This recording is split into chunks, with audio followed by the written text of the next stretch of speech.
Hello and welcome back to another episode of Engaging Conversations. I'm your host, Leon Goldsman, and each week I sit down with people who are helping shape stronger communities through leadership, compassion, and the everyday actions that make a lasting difference. This episode is proudly brought to you by Nias Kenneth and the team at Invest Intelligence, visionary supporters of progress, purpose, and possibility. Today, I'm honoured to welcome back a truly remarkable guest, Astrid Hocking, our very own champion of hearts and hands, and the 2025 Lake Macquarie Woman of the Year, recognised at the New South Wales Woman of the Year Awards for her outstanding service to children and families. While her roots are local, Astrid's impact reaches far and beyond. She joins us live today from Kalipay, an orphanage in the Philippines, a country with over 113 million people in a space just 1/16th the size of Australia. It's one of the most vulnerable places in the world for child trafficking, and without intervention, many children would be left on the streets, exposed to abuse and neglect. But thanks to Astrid and her extraordinary team, these children are being rescued, protected, and given a second chance with love, care, education, and dignity.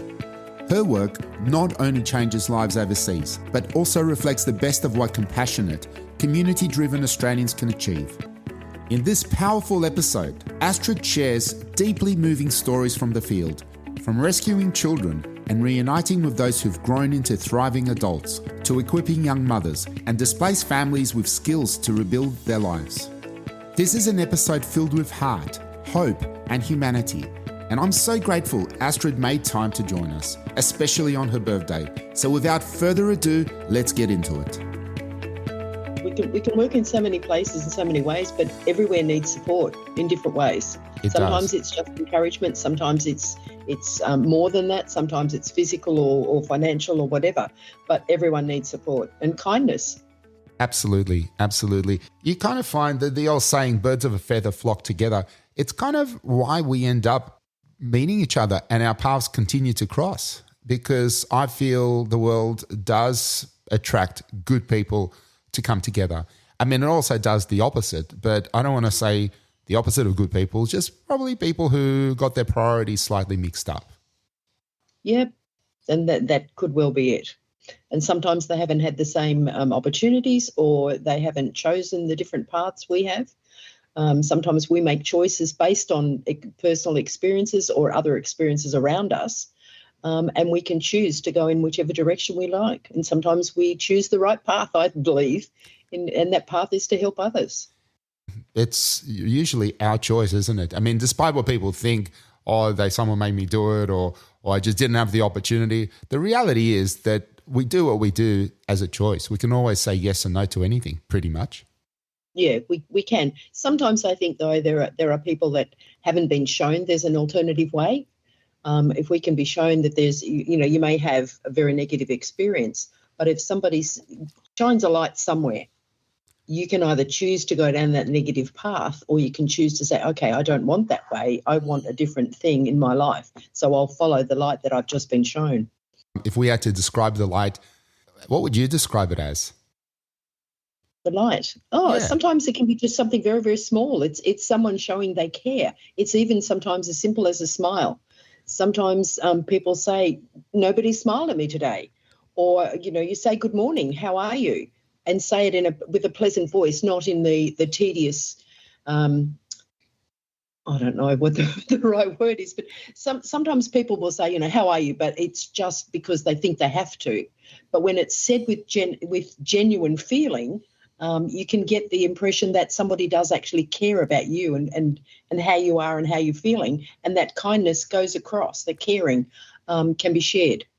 Well, I think for me anyway, when I say good morning to someone, I genuinely mean it. And I know it sounds funny, but I'd go down for a walk down the promenade, say down Bondi, or even the local streets at Lake Macquarie, up and down the lake and going by the bicycle path and the walk, just so I can say hello and good morning to people.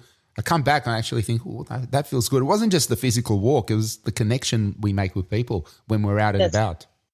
Yes. And when you smile at someone, what happens? They smile back. Yeah. It's an automatic reaction. I've done it many, many times. I walk around shopping centres at times deliberately smiling at people who are not smiling, and they always smile back. When you do that, you smile at someone, they smile back, they feel better, you feel better, and you've brightened the world in that one little action. There's so much to talk to you, as always. Now, for those people who haven't met you, and I'm sure there's two types of people, I do joke about this, but there's an element of truth.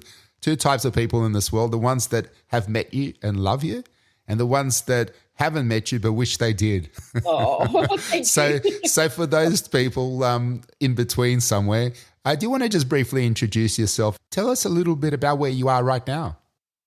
My name's Astrid Hocking. I live in the beautiful city of Lake Macquarie normally, but right now I'm in the Philippines because I'm involved in a charity called Hearts and Hands Community Development. And one of the things we do, as just one program, is come to the Philippines as volunteers, so we pay our own way, come here and partner with different organisations in the Philippines helping people.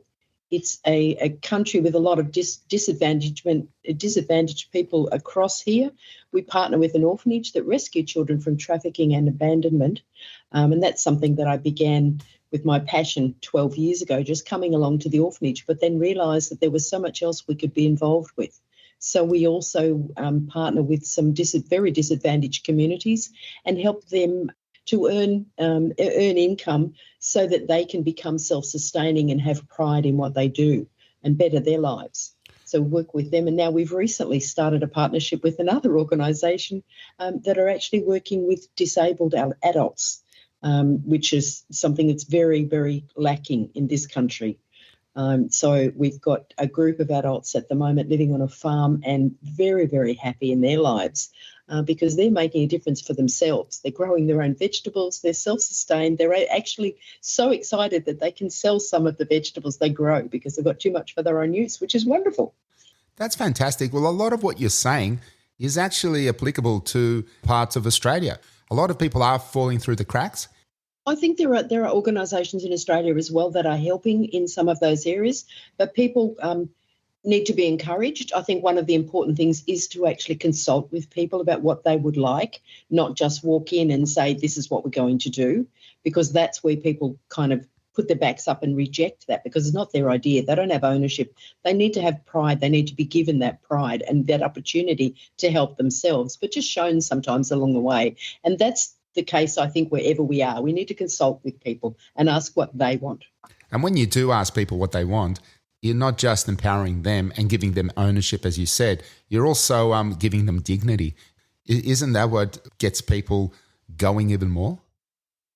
Absolutely. I think giving them dignity is so, so important because that is what will keep them going. It is what will get them up in the morning with a smile on their face. And I know that since the last time you've been on our show, you just keep going and going and achieving more and more things. Tell us about your most recent accomplishment.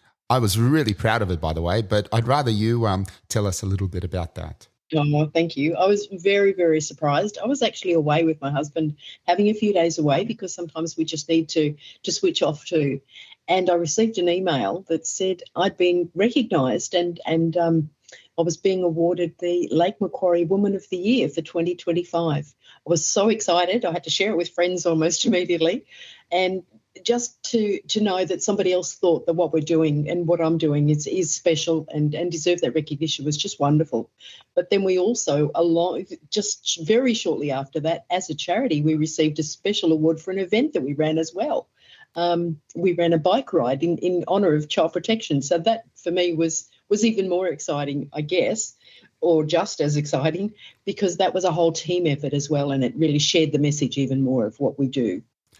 I've got to say, Astrid, I was so proud of you. I was actually at a International Women's Day lunch, and there I am, and I saw the message, and suddenly the people at the table are, what are you smiling at? And honestly, I couldn't contain it. I was so happy for you, and I just thought, there's my people. She's just been recognised.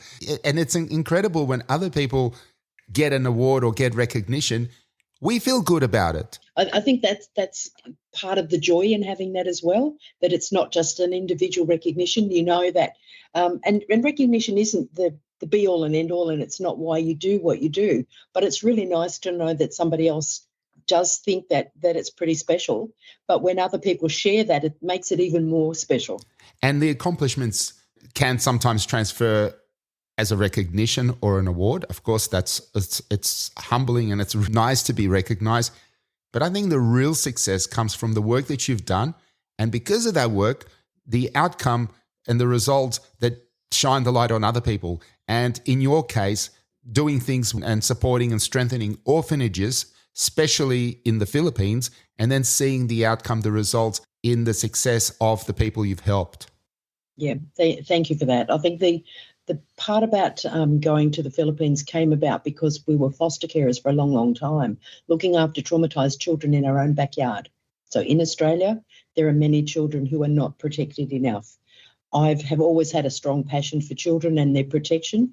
And then I became aware of this particular orphanage and said, well, no, I'd like to go there. I really want to go and see the children and see that they within that home, they are loved and cared for and do have some aspirations for their futures too because of people who care.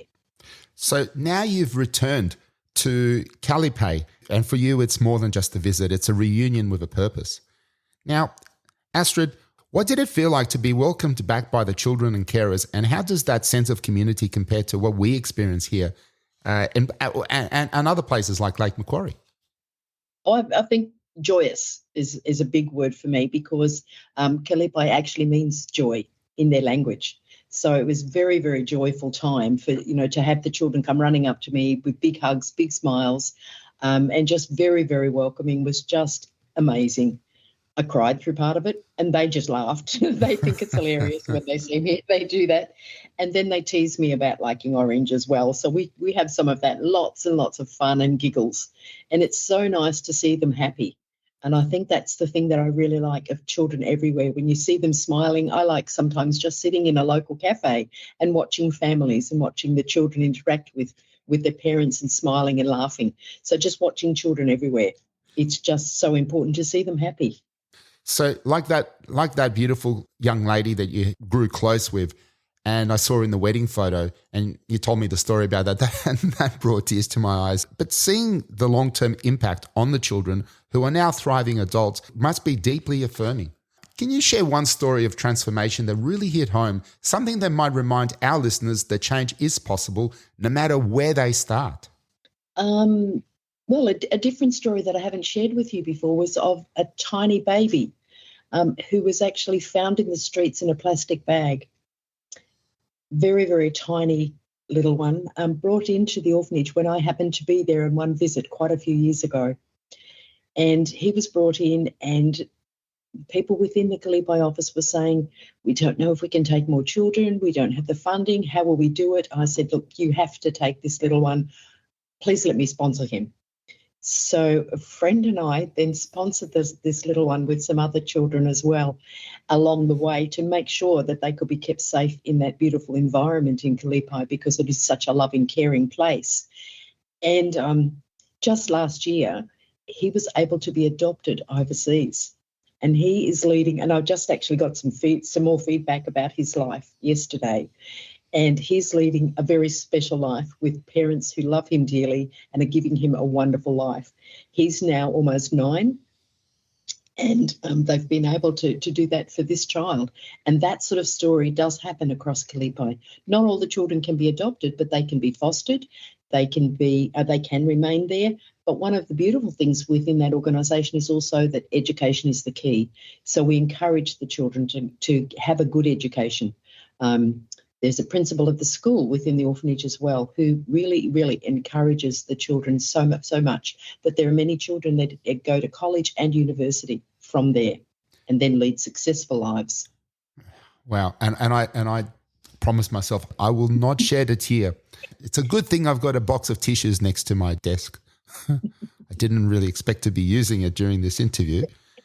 It really is touching, and that is the drive, the light that we were talking about earlier on. And you've been asked to mother university students, which I'm sure is also a deep honour. How did that moment make you reflect on the importance of mentorship? And how can locals in Lake Mac be the person in a young person's life too?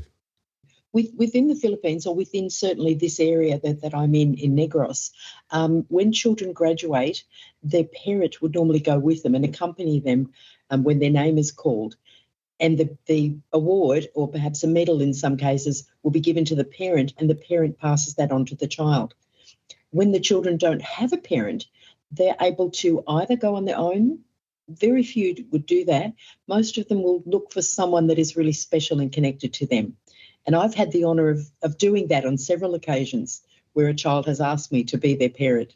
So I've been able to go with them. And yes, it brings tears every time, including now. You have to edit that.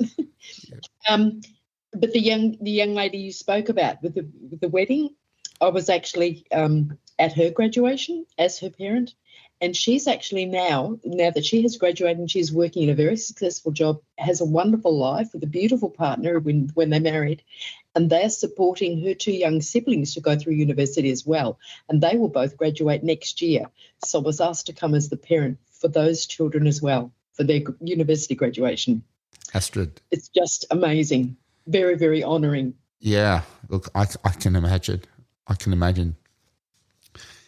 A parent is also a good role model. And we do see a lot of good role models out there. Sometimes parents go through hard times of their own and they're not always able to do their best for their children. Sometimes they don't realise it at the time. I know within our area and many areas across Australia, they have different mentor programs, particularly within high schools, which are extremely valuable and make a difference for many lives when you're talking about parents who may not be able to do those things for their children for whatever reason. So becoming a mentor is a very successful way that you can really help a young person and give them that good role modelling. And then if I extend that to the sewing kind of thing we're doing here, we actually have a group of young mums, and some of them are talking about like 15 and 16-year-old girls who have become mums, who want to care for their children, who want to give them a good life but have no means to do so, but also want education. So they're actually coming to a day centre that we've become partners with as well. And we've been able to spend some time with them and teaching them sewing, and the excitement on their faces is just incredible. It's to actually learn a skill that they didn't have before, and they know that they can then transform that into making items, which we've certainly helped them with, that they can make items now and sell those and earn income, which means a huge difference. They can feed their children as something that sounds simple, but it means so much to so many. And just the joy on their faces was incredible. It was really, really special. But I think we can do that sort of thing in Australia as well in different ways, just encouraging people, but also joining things like being social. Particularly retired people that may have a little more time, they can join different organisations. They can help people in many, many ways. I'm also part of an organisation that does some work with domestic violence, and also working with people who have come from very negative experiences and backgrounds, financial hardship, those sorts of things. Just showing them that there is someone who cares makes a difference. But perhaps sometimes giving them some ideas of what they could do to better their lives as well, and offering that assistance wherever you can. And it can be in such simple ways. And that is very, very empowering, not just to the people you're helping, but as a mentor, you think you're also becoming a better version of your true self by doing that.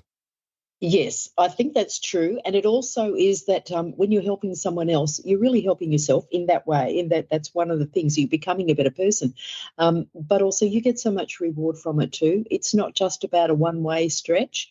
It's not always giving it. There is reward in all of that too, in knowing that you're being able to help other people.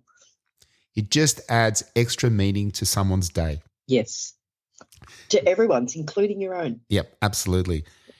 And I mean, we're very fortunate, in Western developed countries like Australia, we don't see too many natural disasters. We may get floods and bushfires, which unfortunately still has a strong impact, but we bounce back. We get into it, and then a couple of months or years later, we kind of forget about it, move on. third world countries or other countries who aren't as fortunate as us? Yeah, I think that resilience is so important. And yes, we certainly have it in Australia when there are those sorts of disasters that occur, that people are resilient, but they get in and help one another. It gets back to that as well. It's caring about other people. It's making sure that everyone's okay. It's checking on all of those sorts of things.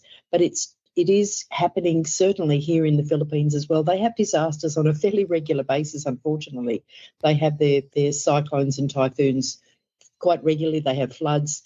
We had, even while we were here, we had flooding rains as well.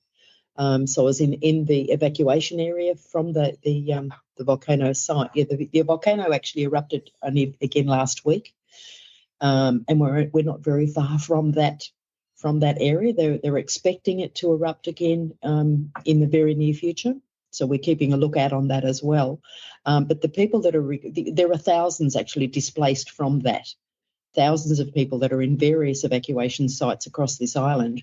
And the one community that we've been supporting for many years, we've been visiting with them over the last few days as well, also teaching their senior girls and some of the women sewing. Again, we go back to something basic that they wanted to learn. They're sewing that, but they actually moved into that evacuation site in December last year. So they've been there for quite a while. They had no idea how long they'd been there. So they've actually started already, almost immediately, growing their own vegetables, which are now starting to be produced. So they're even having their own food.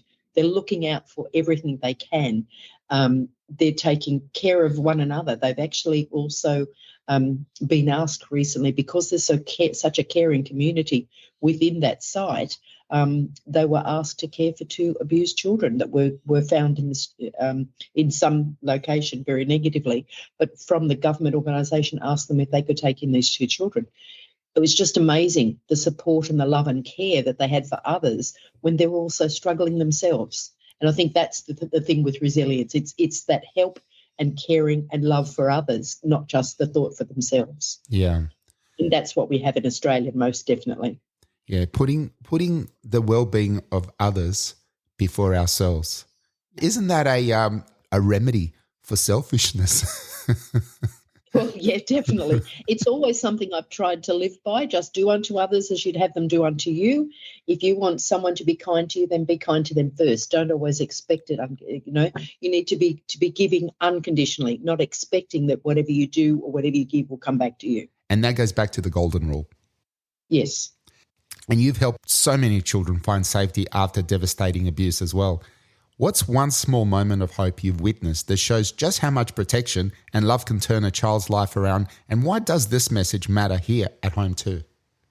I think child protection matters no matter where you are, no matter what country across the world you live in. Children are the world's most valuable resource. We need to protect them everywhere we can. We've certainly had many examples of children who've been able to flourish because they've been shown and given love unconditionally here in the Philippines, at home. When I've travelled in different countries, I'm always trying to be kind to children, doing simple things. Sometimes it can be helping a mum and the children can smile. It can be going to the grocery store and seeing a mum struggle with 3 children. How am I going to get the groceries in the car, the children back in the car seats, all of that sort of thing. Help them out. Help people wherever you can. I'm trying to think of an example, but I can't just isolate one. There are just so many highlights for me of children who are now succeeding, children who, well, I can tell you of one child that I thought of now, who I was told would probably never amount to anything as a small child because of the negative circumstances he'd come from, is now a very successful adult, living a wonderful life with a beautiful family because somebody believed in him. Somebody loved him and cared for him along the way. Yeah. Well, there's a saying that you become what you think about most of the time. Yeah. And if you think you're wrong, you're right. You're right. I think that's the saying. And this applies to so many people, especially people with disabilities. So you've seen people with disabilities thrive with purpose. What did working with disabled adults on the farm teach you about inclusion, and how can we adopt similar values in workplaces and schools here in Australia and throughout the regions as well? I think all too often people with disabilities are told they can't do things. No, you can't do that. And then they believe it themselves that they can't do those things. What we need to do is switch that language around. It's one of the things that within our charity of Hearts and Hands Community Development, we have a program called Butterfly Hearts. And within that program, it is specifically aimed at those that may have challenges of some kind. But what we're saying is let's switch the language to can do. We just find a way that we can do it rather than saying we can't. And spreading that message in so many places does have an impact. The people on the farm are being told they can do things. They are enjoying working in the farm. They're enjoying watching the produce grow. They go out every day to look. They're collecting eggs. They have chickens there as well. They collect the eggs. They're given responsibilities for things that they can do. They have to make their own beds. And some of them have come from backgrounds where they were just continually told, no, you can't do that. No, you can't do that.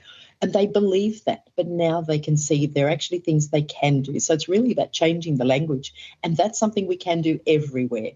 But I just watch the people here on this farm here in the Philippines are just so excited about their lives now that they can do these things. They've also been accepted into the local community because the extra produce they're growing, they go into the local community once a week to sell that to the others.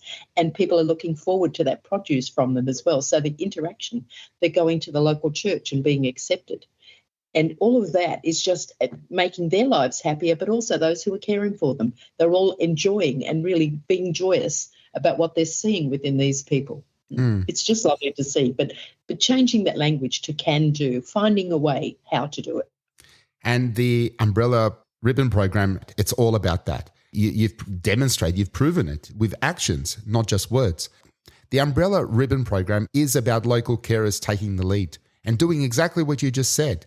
How important is it that locals, whether in the Philippines or our local communities here in Australia, feel empowered to protect and support the vulnerable?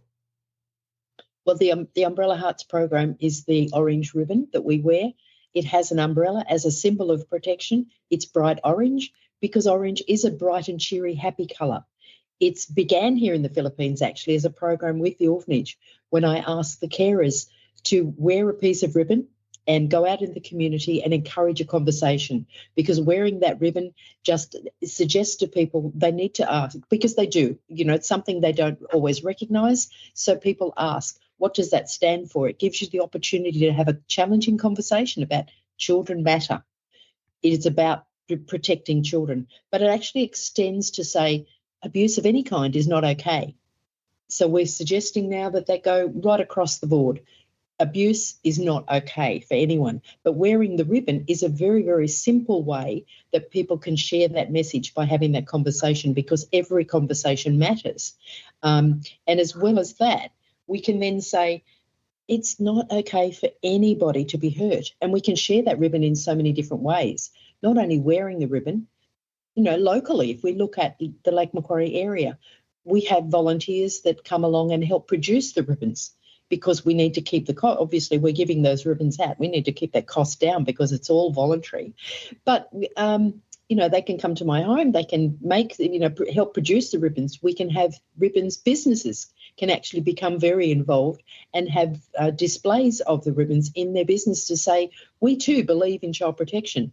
Like Macquarie Council have a motion within their records saying they as a council believe in child protection. We have National Child Protection Awareness Day has been declared in federal parliament a couple of years ago by our local Hunter MP, Dan Ripper-Colley. And because he believes in that, he shares that ribbon with politicians. We need to be sharing that wherever we can. I think with the ribbons, and as I said, every conversation matters. Conversation from influential people makes a difference. Our local MP for across my Lake Macquarie, and I have to say I'm very, very proud to be a Lake Macquarie woman, and very proud of the MP that we have in our local area who does so much for our area, Greg Piper. He's just a very special man who does so much in the area, has also on many occasions been promoting our ribbon, is happy to have his photo taken, is happy to wear the ribbon and share that conversation as well. So thank you to Greg as well. It's just really special to have so many people spreading that message that we need to go even wider. So many more. We need to encourage them. Yeah, and people like Greg and Dan, They really are. They're our leaders. They're our elected representatives, but they really, really do represent, not just in title, but in what they do, in their actions. Yes. It is the actions that speak much louder than words. We all know that saying. Actions do speak louder than words. And to have someone as influential as Greg wearing that ribbon, talking about it in Parliament, sharing that information with other people in his local community, being happy to, on one occasion with Greg, I stood outside Coles. He was wearing a ribbon. We took photos, did all of that sort of stuff. It was just it seemed like just a bit of fun, but it has that important message behind it all the time. And it's also having role models who show that it doesn't matter how senior they are, whether it's in politics and parliament or whether it's a celebrity on television. There's a responsibility for role models to set a good example. And when you've got people like Greg doing just that, for me, it's one of the best things you can do for the next generation by not telling them what to do, by showing them. And it's also inspiring for people like ourselves who are community orientated. We need each other. We need each other to remind us what good people do. Yeah, we do. And also within schools. I think it's really, really important to share the message with children as well, that they deserve protection, that they do have that right. And we have lots of local schools as well sharing that message. I know across the school curriculum, there is important messages that the children receive about the child protection. But we've also got some of our local schools in Lake Macquarie really sharing that message with another program that we're running called Camp Teddy, where the children can get very involved in what it means to be protected and the importance of that too, because we have principals who are sharing that message. Very, very clear message about you are special as children. And to do that, we're going to remain resilient because every day we're going to have lots of amazing successes when we deliver and things turn out. There are going to be challenges, however. And despite the challenges, it's great to see that your hope hasn't wavered. Now, what keeps you grounded and motivated, and what would you say to someone in our local community who wants to help but doesn't know where to start? Keeping me grounded is probably my husband. Later this year, we'll be celebrating our 50th wedding anniversary. So he's been around a long time. Still a spring chicken. What are you talking about? Yeah, that would be nice if it was real. Yeah, no, he really does keep me grounded. He's the logical person. I'm very much the emotional one. And, here come the tears again. Frank is the person that keeps me grounded. And he also works so hard behind the scenes. When we're looking at Hearts and Hands as an organisation, he's the one who says, this is something you could do. This is something you could do. He works on the website. If I need a certificate for something, because I always like to say thank you to people. If I need business cards, he's just done some more of those for me. If I need something, I'll just say, Frank, can you do that? Can you do that? He's organising our bike ride. He's done a lot of the paperwork and all the different things that we need, flyers and all of that sort of thing, designing everything, just sitting at the computer day after day and enjoying what he's doing because that gives him a purpose as well. But it certainly does help to keep me grounded, but also sometimes just taking time out for yourself. Like here in the Philippines, we've been working, and I have another lovely board member with me from Hearts and Hands here with me this time. Sometimes I travel by myself. Sometimes I have a team of people. This time there were just two of us. And we took some time out last night for ourselves and went to a nice concert. And that was lovely to just celebrate with some friends here and just really just take time out from what we've been doing and working hard for the last few weeks. I think that's really important. But other people around the area, what can we do? We can do so many things. Small businesses can promote Umbrella Hearts for the ribbons in their business. They can share the message. They can wear the ribbon. They can talk about our programs. They can encourage perhaps talks. I go to many different groups and talk to them about what Hearts and Hands does as individuals, because sometimes it's easier to hear those messages face to face. We've got other people within our organisation as well who are happy to share our messages. We're spreading slowly, and we'd really like to do that even more, because one of my goals is that our ribbon as a child protection program because I know that can make a difference. I know here in the Philippines it's made a huge difference and they do use it in some organisations. It was launched here as an official program as well. And I know Kalipay use that across some of their events. They really promote the importance of that child protection message. But we can be sharing that in so many different ways. If someone would like to help with the program in some way and they're not quite sure where to start, one of the simple ways is to wear a ribbon. To get hold of that ribbon, you can do that by going onto our website, www.heartsandhands.net.au, or you can give me a phone call. I won't give you the number right here, but you can get that information from the website. There's also an email address. You can email us. You can come along and actually help produce some of the ribbons. We do that on a regular basis so that we've got lots to be able to give them out. You can actually be sharing the ribbons in lots of different ways. You can take them along to schools, to events. You can have some ribbons on a display stand in a business. We've got special little display stands that one of our supporters actually made this lovely Perspex stand to say this is what this program is about. But a goal is that everyone would know right across Australia and hopefully other countries as well, because we now actually have ribbons in America and England as well from a holiday that I went on fairly recently, just sharing it with other people so they've taken it back to their own countries. I once went on a holiday to England a few years ago and walked into a store to buy something, and the lady looked at me and she said, "Oh, I know all about that ribbon that you're wearing." And I said, "Oh, why?" She said, "Oh, my husband went to a conference in Australia a few years ago and he brought the ribbon back." So, the message was shared. I'd like to see everyone be able to recognise that ribbon and know exactly what it's about and share the message, because it does make a difference. I once had a young man come back to me and talk quite a few months after I did have a chat with him and gave him a ribbon. He came back and said, "We used to have a household where I smacked my children all the time and I realised it wasn't making a difference. I needed to change." He said, "You challenged my thinking and I now don't do that anymore, and we have a happier household." So wearing a ribbon can change a life. Astrid, I'm always inspired by inspiring people, and one of the reasons why I love having inspiring people and wonderful people who are doers on our program is because they infect us with their positive energy. You certainly do that. I am so looking forward to having you return, coming back, and I owe you a coffee and maybe some lunch just to say thank you so much, but also just an excuse to catch up with you. You are fantastic. Thank you so much, Astrid, and I love your work. Thank you for having me. Thank you for allowing me to share the message and for the inspiring work that you do in sharing wherever you can. Thank you. Thank you very much. Now, how's that for inspiring? We've just heard from Astrid Hocking, a woman whose compassion, courage, and conviction are quite literally transforming lives.